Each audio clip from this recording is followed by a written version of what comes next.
우리가 이렇게 수출을 많이 하고 있는데 내수는 여전히 어려우냐. 한국 경제 전체로 볼 때 잘 되고 있는 업종과 산업이 한국 안에 투자를 많이 늘려서 건설 노동자들이 건물을 지으면서 돈을 벌든 그 안에 부품을 넣어서 하청업체들한테 온기가 퍼지든 지역 경제에서 장사하시거나 식당 하시는 분들이 온기를 누리든 그 효과가 지표로 보면은 과거 반도체 슈퍼사이클 때와 다르다는 겁니다.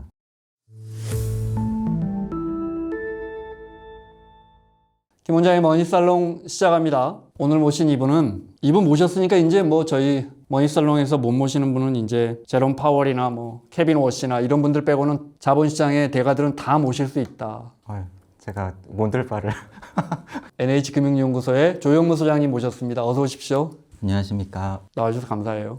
불러주셔서 영광입니다. 저희 너무 협소한데 누추한데 좀 있으면 좀 좋은 데로 이사 갈 거예요. 지금도 너무 좋습니다. 여기가 다들 보이실지 모르겠습니다만 보이는 것보다 훨씬 좋습니다.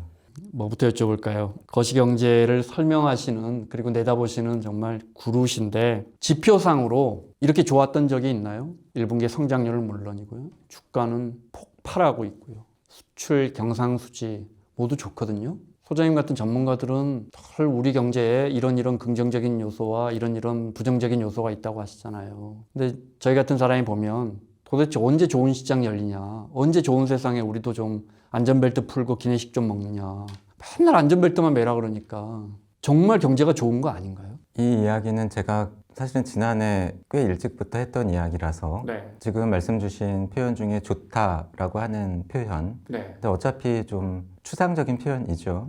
근데 제가 감히 말씀드린다면 지금 한국 경제의 상황은 좋은 분들은 굉장히 좋고 어려운 분들은 도리어 지난해보다도 더 어려울 수도 있는데 특징적인 것이 좋은 분들의 숫자는 굉장히 많지 않을 수 있고 근데 어려운 분들 또는 어렵다고 느끼시는 분들의 숫자는 꽤 많을 수 있다라고 생각을 하고 있고 그래서 당연히 저 같은 일을 하다 보면은 앞으로 한국 경제가 어떻게 될 것 같으냐 이런 질문을 받습니다. 그런데 지난해 꽤 일찍부터 제가 한국 경제를 전망할 때 2가지 정도의 키워드로 전망을 하고 있다라고 말씀을 드려왔고 그 2가지가 혹시 뭐 방송이나 다른 데서 보신 분들이 계실지 모르겠습니다만 초양극화와 착시입니다. 조금 전에 질문에서 몇 가지 경제 지표를 말씀을 해주셨어요.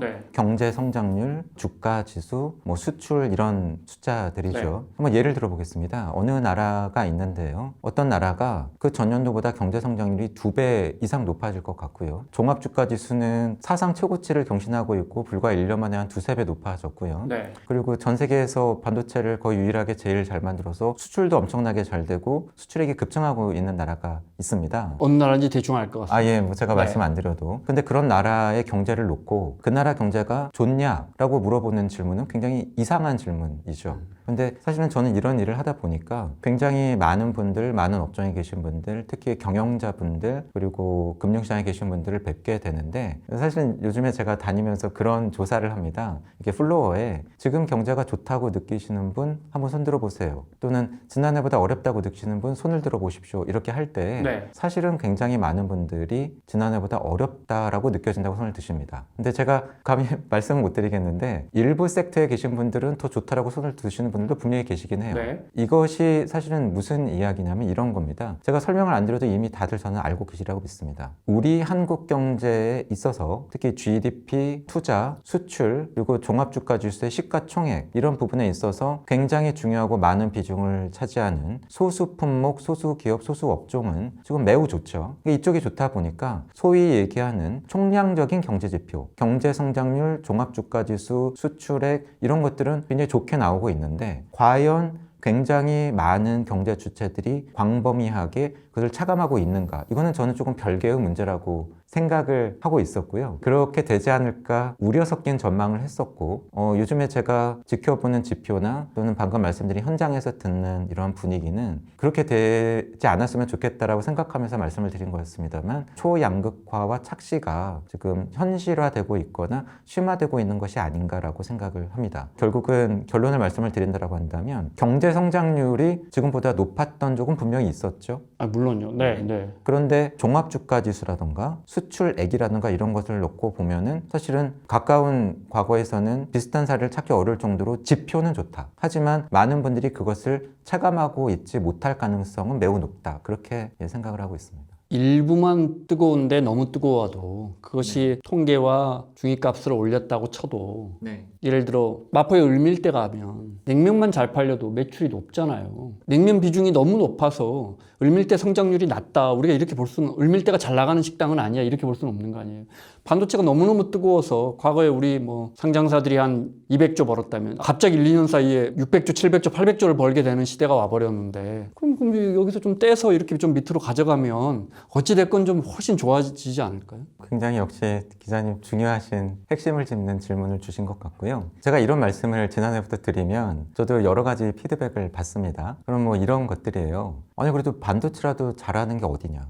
이런 나라가 세계에 또 어딨냐. 그리고 지난해 하반기 이후로 반도체 경기가 살아난 게 정말 다행 아니냐. 저도 100% 동의합니다. 독일이나 일본 같은 제조 강국들도 쟤들은 그래도 2개 기업이라도 있지. 그래서 저희가 좀 생각해 봐야 되는 몇 가지 포인트는 있는 것 같아요. 마포 을밀대 냉면집이죠. 혹시 모르시는 분들이 계실 수 있으니까. 근데 굉장히 유명한 냉면집이지만 사실은 그 안에 벌써 좀 내포가 되어 있는 겁니다. 냉면을 언제 먹죠? 여름에 먹죠. 주로 먹죠. 근데 물론 겨울에도 팔리겠지만 그래서 을밀대는 여름에 방을 예약하는 사람이 권력자인데 겨울 아주 추울 때는 아무나 가도 방에 들어가서 먹을 수 있거든요. 그러니까 그게 사이클이 있다는 겁니다. 냉면 같은 경우는 계절이겠지만 반도체가 계절을 타지는 않겠죠. 하지만 우리가 반도체를 만든 것이 몇 년의 일만은 아니고 치킨 게임 이야기도 들으면서 굉장히 큰 폭의 사이클 진폭을 경험을 했었고 하이닉스 같은 경우에는 존폐의 위기에까지 몰린 적도 있었고 지금은 굉장히 좋은 거고 저는 사실은 이 분야의 진짜 전문가는 아니기 때문에 그럼 소장님 언제 반도체 경기가 꺾이나요? 그러면은 제가 다른 방송에서도 제가 잘 모르는 질문 받으면 저는 모릅니다라고 말씀을 드립니다. 그래서 저는 그 분야의 진짜 전문가가 아니니까 제 말을 함부로 믿으시면 안 됩니다. 그런데 그것은 생각해 볼 수 있지 않나요? 당연한 거 아닌가요? 계속 이럴 수는 없다. 그게 뭐 올해까지일지 내년까지일지 3년 뒤까지일지는 모르겠지만 5년, 10년 계속 이럴 수는 없다라고 하는 것이고 그것이 마치 여름과 겨울의 계절이 바뀌는 것처럼 아주 정해진 사이클로 가는 건 아니지만 반도체라고 하는 업종 그리고 이 업종에 걸쳐 있는 AI 그리고 그쪽에 투자를 하고 있는 하이퍼스케일러 기업들, 빅테크 기업들의 상황이 계속해서 이러리라고 예상하는 건 도리어 이상한 전망 아닙니까? 분명히 바뀌는 타이밍은 온다라고 하는 것인데 그래도 저는 매크로 이코노미스트니까 분석을 하지 않겠습니까?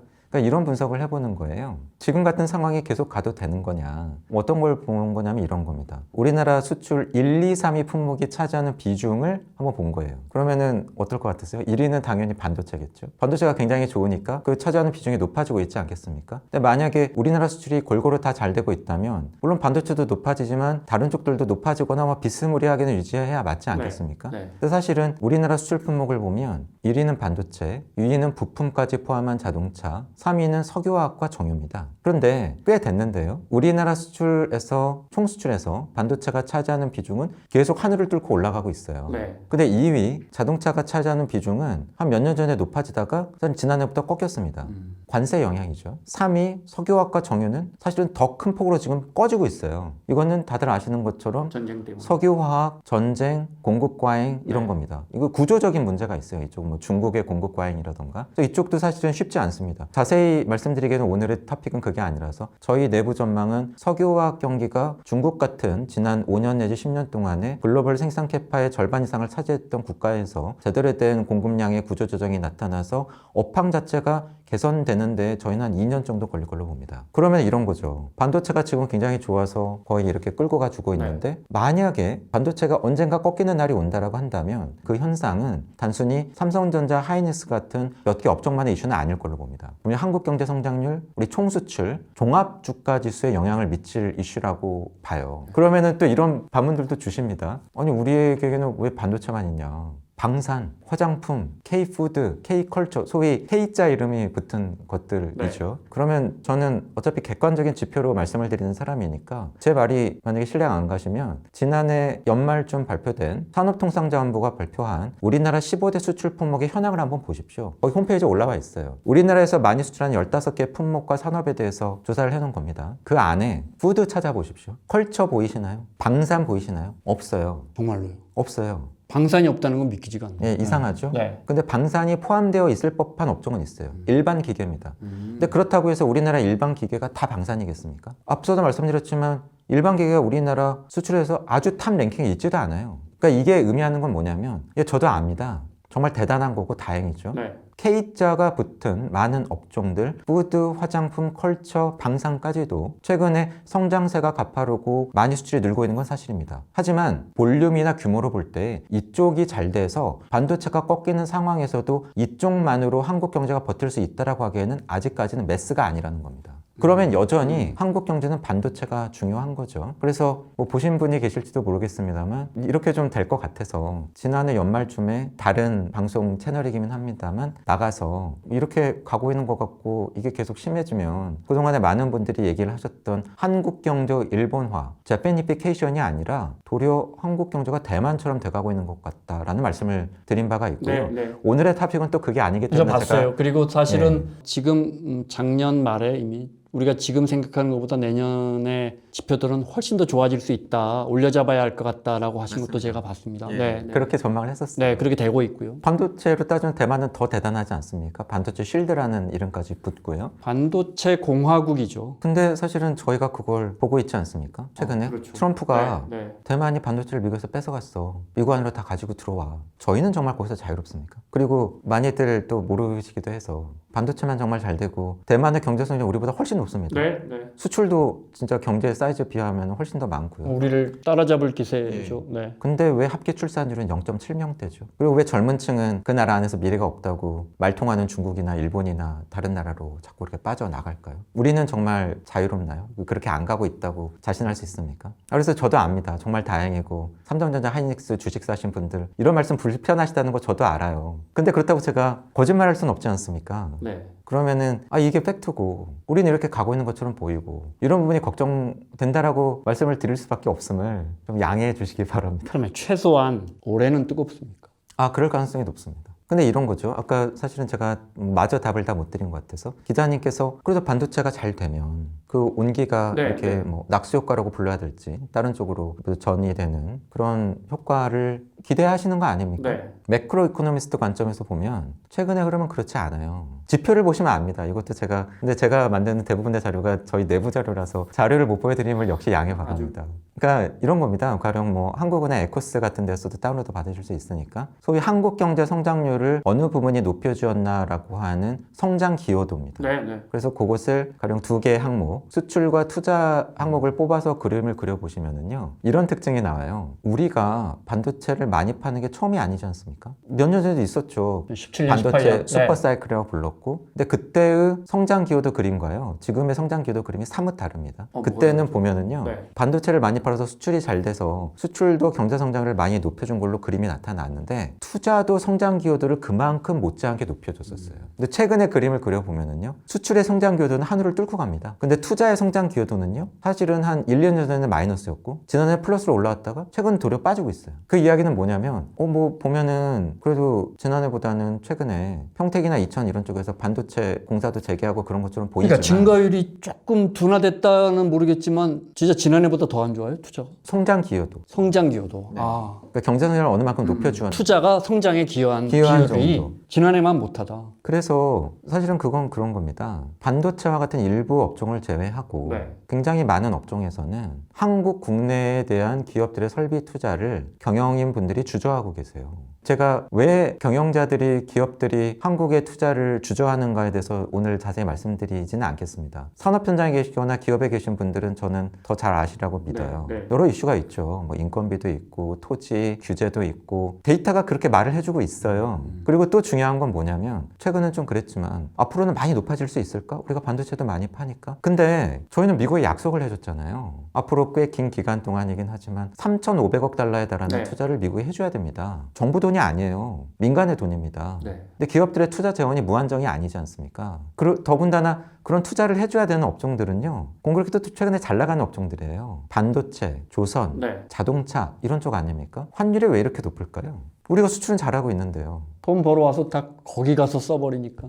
주요 기업들의 수출 대기업들의 재무제표를 보십시오. 이것도 제가 뭐 숫자를 보시면 나타나는 거니까. 주요 수출 대기업들의 재무제표를 보시면은요, 자산 중에서 해외 자산의 비중이 최근에 늘고 있어요. 그 이야기는 뭐냐면 해외에서 벌어들인 달러화를 저만큼 한국으로 안 가지고 들어오는 겁니다. 어떻게 보면 못 가지고 들어오는 걸 수도 있어요. 미국 안에 공장을 짓는데 미국 건설 노동자들한테 원화 주면 받습니까? 달러화 줘야죠. 그럼 미국에다가 수출을 해서 달러를 벌어들였으면 그 투자 수요에 대비해서 미국 안에 파킹해둘 필요가 생기는 겁니다. 그리고 또 다른 것도 있죠. 환전을 안 하고 좀 있어 봤더니 환율이 계속 올라가면서 환차익 같은 게 더 많이 생기네요. 재무 담당 임원들은 당신 잘했어 이런 얘기 들으실 겁니다. 그러니까 여러 가지 이유가 겹치긴 했지만 수출은 잘 되고 우리가 달러를 많이 벌어들이고 있는데 우리 경제가 달러를 벌어들이는 주된 경로가 수출 대기업들의 수출 아닙니까? 근데 그 수출 기업들이요, 미국 안에 돈을 남겨둬야 되거나 한국에 안 가지고 들어오고 있거나 늦게 들어오고 있거나 그렇기 때문에 사실 원달러 환율이 높은 중요한 요인이 되고 있는 겁니다. 수출이 이렇게 잘 되는데. 이렇게 잘 돼도 그러니까 그게 환율로 나타나고 있는 거고, 사실은 그러면 어떻게 되느냐, 뭐 원래 질문이었던 반도체가 굉장히 잘 돼도, 반도체는 그래도 최근에 다소 투자를 다시 늘리고는 있습니다만 한국 경제 전체로 볼 때 잘 되고 있는 업종과 산업이 한국 안에 투자를 많이 늘려서 건설 노동자들이 건물을 지으면서 돈을 벌든 그 안에 부품을 넣어서 하청업체들한테 온기가 퍼지든 지역 경제에서 장사하시거나 식당 하시는 분들이 온기를 누리든 그 효과가 지표로 보면은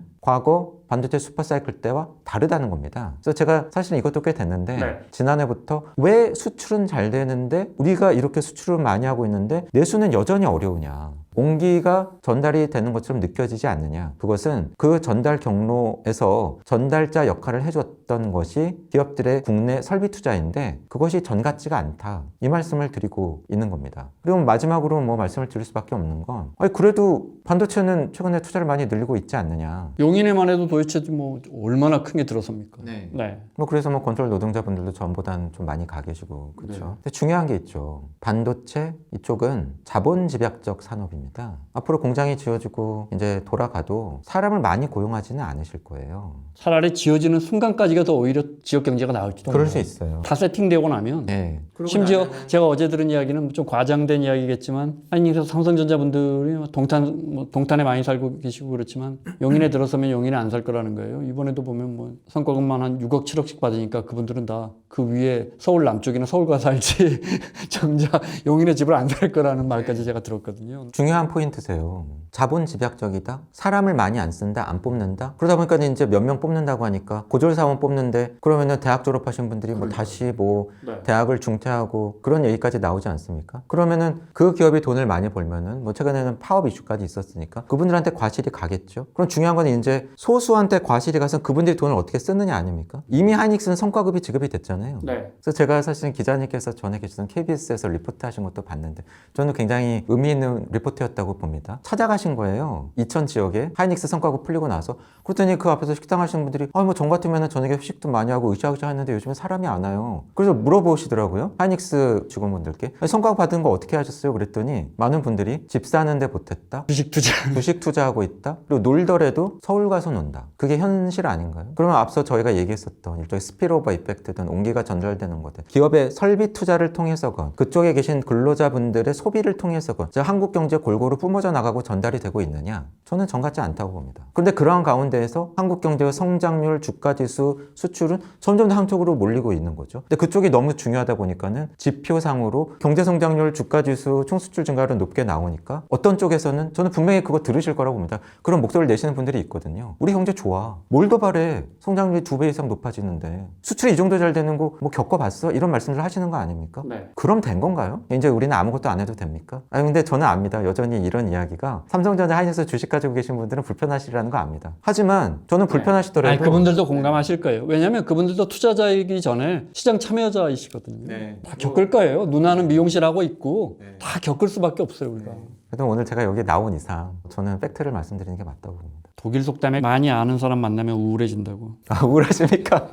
죄송합니다. 아닙니다. 무슨 말씀을요? 경기가 좋은 것 같은데 아까 이제 두 가지 초양극화와 착시라고 이야기하셨는데 경기가 좋은 것 같은데 사실은 아니야. 이거 사실은 뭐 우리 국민들도 많은 부분 알고 있는 부분이고 그죠. 그런데 이제 지표상으로 너무 좋아지다 보니까 착시라면 이제 착시가 더 심해지는 것이고 양극화라면 양극화도 더 심해지고 있다 이야기할 수 있을 것 같아요. 그죠? 그러니까 지금 말씀하신 현상이 사실은 작년에 재작년에 5년 전에 이야기해도 맞는 건데 그것보다는 훨씬 사이즈가 크게 심화되고 있다. 이렇게 이해해도 되겠죠.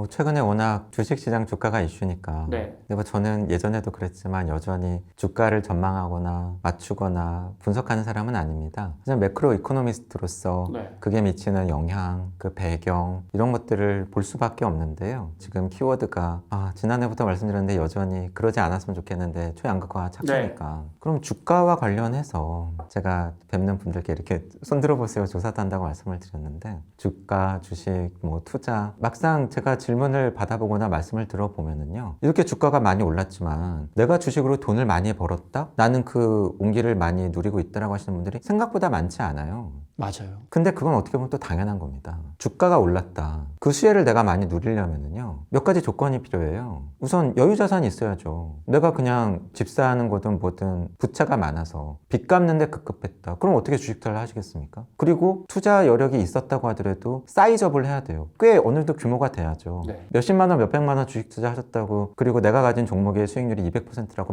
만족스러우세요? 아니실 거라고 저는 봅니다. 규모가 있어야 되거든요. 그리고 그 규모가 있었다고 하더라도 또 투자를 또 잘하셨어야 돼요. 가령 나는 그동안에 이렇게 변동성이 컸으니까 변동성이 컸던 종목에 본격적으로 투자해 보겠어라고 하셨던 분들은 뭐 그런 것들은 또 동전주라고도 불리고 했었으니까 재미를 못 보셨을 가능성이 아니 높죠. 뭐 거기까지 갈 것도 없고 네이버, 카카오 갖고 계시는 분들은 얼마나 힘겨운 나날을 보내고 계시는지 모르겠어요. 네이버, 카카오 예까지 들어주셨는데 실제 데이터를 보더라도 주가가 이렇게 많이 올랐다라고 하지만 전고점을 여전히 회복하지 못한 종목이 70%에 달합니다. 그리고 지난해 10월과 비교할 때 최근까지 종합주가지수가 상승했었을 때 증가한 시가총액의 절반 이상의 딱 두 종목이 차지하고 있어요. 당연하죠. 삼성전자와 하이닉스. 그럼 결국은 무슨 이야기가 되냐면 삼성전자와 하이닉스 주식을 사셨어야 되고 그것을 의미 있는 규모로 꽤 많이 사신 분들만이 지금 그걸 누리고 계신다라는 건데 탔어야 되고 사도 좀 뭐 진짜 제대로 돈이 될 만큼의 여윳돈이 들어간 분들의 이야기다. 맞습니다. 그래서 저는 어차피 데이터로 말씀드리고 데이터로 확인하는 사람이잖아요. 데이터를 보시면 압니다. 많은 투자 주체들의 투자 수익률을 증권회사 같은 데서 분석을 해놓으시잖아요. 네. 특징적인 패턴이 있어요. 투자 수익률이 가장 높은 연령대가 50대입니다. 그리고 투자 규모가 클수록 수익률이 높아요. 많은 돈을 투자했을수록 수익률이 높습니다. 이거에 뭘 이야기하는 것 같으세요? 기자님께서 거기에 해당되실 가능성이 좀 있어 보입니다. 그래서 20, 30대는 더 비투를 하는 것 같아요. 돈이 없으니까. 왜냐하면 사람 마음이 300만 원 하이닉스나 SK스퀘어를 사서 내가 수익을 많이 올렸다. 행복할까? 나는 많은 부분 서운할 것 같아. 맞아요. 사실은 3천만 원도 할 수 있었는데 나는 돈이 없거든요. 더 속상하죠. 그래서 이제 대출받아 투자하면 쫓기니까 잃을 가능성이 높아지고. 그런데 이제 5, 60대는 그래도 좀 여윳돈이 좀 있고 그것도 뭐 당장 뺄 필요도 없단 말이에요. 맞습니다. 기다리시다가 결국 수익을 실현하시는 거 아니에요. 맞습니다. 그래서 지금 결국은 초양극화 착시를 쭉 말씀을 드리고 있습니다만 주가가 많이 올랐지만 그 주가 상승의 수혜를 느리는 측면에 있어서도 초양극화 착시가 굉장히 심하게 나타나고 있을 가능성이 매우 높고 그것은 결국은 소비도 골고루 퍼질 때 좋은 거거든요. 그러니까 뭐 이런 거죠. 돈을 많이 버신 부자분들이라고 해서 하루에 5끼 드시지 않잖아요. 내가 돈이 없다고 하루에 한 끼만 먹을 수는 없지 않습니까? 그러니까 굉장히 많은 사람들이 하루에 3끼를 넉넉하게 먹을 수 있는 상황일 때 저는 볼륨 측면에서 보면 소비가 활성화될 가능성이 높은데 그 소비 또는 자산 가격의 수요조차도 한쪽으로 몰려있을 가능성이 높다. 사실은 그것도 데이터로 이미 나타납니다. 데이터를 꼼꼼히 보시면 소매 유통업체들의 업태별 매출 증가율을 보시면은요 아주 드라마틱하게 엇갈립니다. 최근에는요 백화점의 매출 증가율은 높고요. 반면에 마트는 마이너스 증가율입니다. 그러니까 명품 매장은 굉장히 잘 되죠. 반면에 저희가 많이 갔었던 거기에 대형 마트는 왠지 한산해 보이고 초저가 소비를 찾아가고 이런 거죠. 뭐 이것도 어떻게 보면 소비 측면의 초양극화죠.